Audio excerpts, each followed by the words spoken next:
Kyrol, Jedi Apprentice. Chapter 10. Asleep in a bed, Kyrol jolts awake.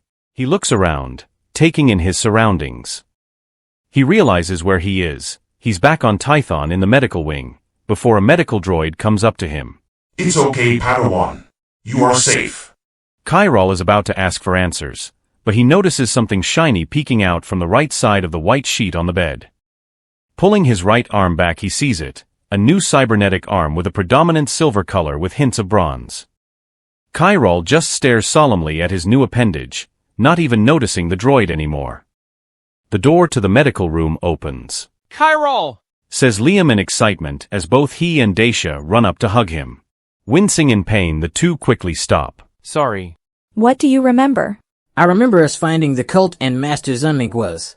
His eyes open wide as he looks to Liam. Liam, I'm sorry that Master. Before he could finish his sentence, Liam puts his hand up. Let's not talk about that. This was a fresh wound for him, and he still needed time to process it. Kyrol gives a slight nod before continuing. We fought each other, but something or someone pulled me out from the spell. That assassin or whatever he was attacked us, and I lost. Kyrol looks down at his new appendage, placing his remaining hand on it, feeling the cold metal. After that, it's all a blur. You know Scout donated some bolts and a power cell for your cybernetic, says Daisha, trying to lighten the mood. The three try to make light conversations for a few minutes before the door once again opens with Scout and Master Jot standing at the entrance. Seeing her friend, Scout beeps with excitement, and quickly rolls past Master Jot, almost knocking over Liam in the process. Placing his new arm on her dome head, he smiles. It's good to see you awake, Kyrol. Thank you, Master, but what happened to the cult? Master Jot looks at the three Padawans for a moment. He knows that he shouldn't tell them, but they have the right to know. Well, we couldn't find a trace of the assassin you three fought. It appears he's disappeared and the cult along with it. As for Master Zunmink, his body was never found. As far as the council is concerned, he's still out there and dangerous. But enough about that, there's someone who wishes to see you. As the door opens, Kyrol sees Master Xena. She looked as though she hadn't even received a scratch. Master! Without thinking, Kyrol tries to get up but is stopped by Daisha, knowing he's still connected to medical equipment. Give us a moment, please. Of course, Shara. Replies Master Jot as he leads the two Padawans out of the room. Master Xena sits on the edge of the bed as Kyrol sits back up. Master, I'm so— Before he could say anything, Master Xena stops him. Kyrol, She says in a stern voice before smiling. I am so proud of you. Truthfully, this was not what Kyrol was expecting. He thought Master Xena would be furious at him for disobeying the council and causing more trouble. The two share a moment of silence, just happy to know the other is safe. Master Xena gets up. Get dressed, Padawan, we have somewhere to go. Kyrol looks confused, but obliged. After the droids removed the medical equipment and did a final check of his arm, Kyrol got dressed, putting on a new clean tunic. Master, wait. Master Xena stops and turns to face her student. Was it really you calling to me back on Ossus? Master Xena smiles. Even in the Bacta tank, I knew you were in trouble, so I called and hoped you would hear it.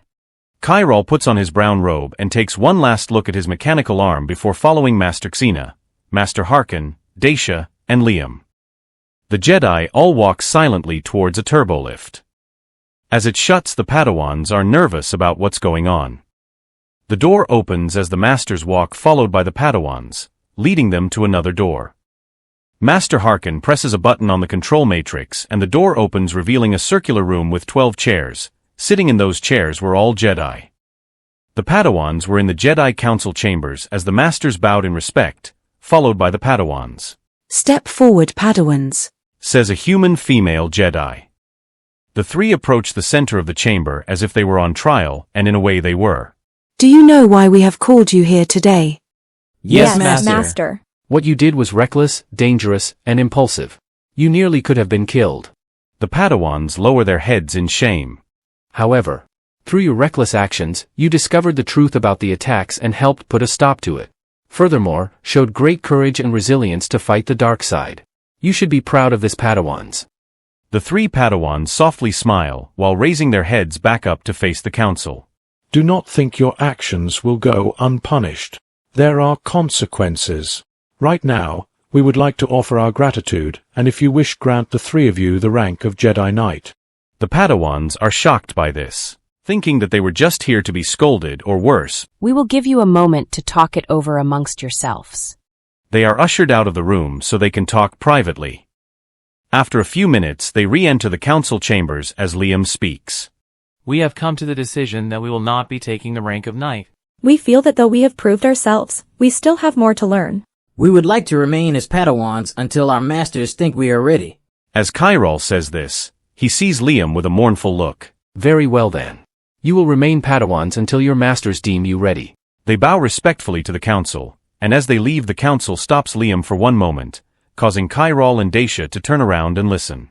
We know you and Master Zunmink had a bond, and that we can't ever truly replace him, but we would like to assign you a new master. At that moment the Twi'lek Jedi rose up. I would like to take you on as my student, if you'll have me. Liam slightly nods, still unsure of this. Liam then follows Kyrol and Dacia, closely followed by their masters. As the turbolift reaches the ground floor, the three part ways and follow their respective master. A few weeks later, Kyrol wakes up and puts on his tunic. He sits down on the bed before his door slides open with Master Xena walking inside. At least you were not sleeping in this time. Come. Yes, Master. He says before following Master Xena. So, Master, do you know when Liam will be back from his mission with Master Elazar? It's hard to say, but I know Liam will be just fine. Focus on the here and now. Yes, Master. The two continue to walk until Kyrol sees Dacia practicing the Jar-Kai lightsaber form with Master Harkin observing. They both look at each other for a moment and softly smile before Master Xena gets Kyrol's attention. You will have time to talk to Dacia later. We must continue your training. Kyrol and Master Xena walk to the meditation chamber, the elegant garden giving Kyrol a sense of peace as if all the problems of the galaxy were gone. Master Xena sits down in a meditative position followed by Kyrol.